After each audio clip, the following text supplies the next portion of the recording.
বুনো হাতির তাণ্ডবে ক্ষতিগ্রস্ত হলো 3টি বাড়ি। বুধবার রাতে কুমাগ্রাম ব্লকের চাংমারি গ্রাম পঞ্চায়েতের ঘাকসাপাড়া গ্রামে ঘটনাটি ঘটেছে। ঘটনার জেরে স্থানীয়দের মধ্যে ব্যাপক আতঙ্ক ছড়িয়ে পড়ে। জানা গিয়েছে বুধবার রাত 12:30 নাগাদ জঙ্গল থেকে একটি বুনো হাতি ঘাকসাপাড়া এলাকায় লোকালয়ে ঢোকে এবং ব্যাপক তাণ্ডব চালায়। এলাকায় 3টি বাড়ি, রান্নাঘর, গোয়ালঘর হাতিটি ভেঙে দিয়েছে। উল্লেখ্য, মঙ্গলবার রাতে চাংমারি গ্রাম পঞ্চায়েতের ব্যাংডোবা বনবস্তিতে হাতির হামলায় বেশ কয়েকটি ঘর ক্ষতিগ্রস্ত হয়।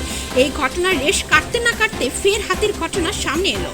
হাতির হামলা রুখতে এলাকায় নজরদারি বাড়ানোর দাবি জানিয়েছেন স্থানীয় বাসিন্দারা। বলবো যে আমরা এই যে বাচ্চা কাচ্চা নিয়ে একলা ঘরে থাকি, ছেলে আমার পা ভালো না, হাঁটতে পারে না। এই যে প্রতিদিনে রাত্রি করে আইসা এই যে ঘর বাড়ি ভাঙচুর করতেছে।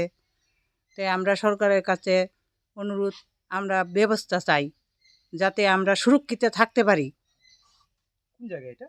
এটা বড় দলদলি ঘাকসাপাড়া। কি নাম আপনার? আমার নাম কল্পনা সরকার। কি ভাঙছে আপনার? আমার ওই যে রান্নাঘর ভাঙছে, ডেকচি কড়াই ভাঙছে, চুলা টুলা সব ভাঙাচুরা করছে। এখনো বাচ্চা কাচ্চাগুলা খায় নাই, খাইতে পারে নাই। চাল ছিল রান্নাঘরে, চালগুলা খাইছে, আটা খাইছে। কি নাম আপনার? আমার নাম কল্পনা সরকার, বাড়ি ঘাকসাপাড়া। বাড়ি ঘাকসাপাড়া।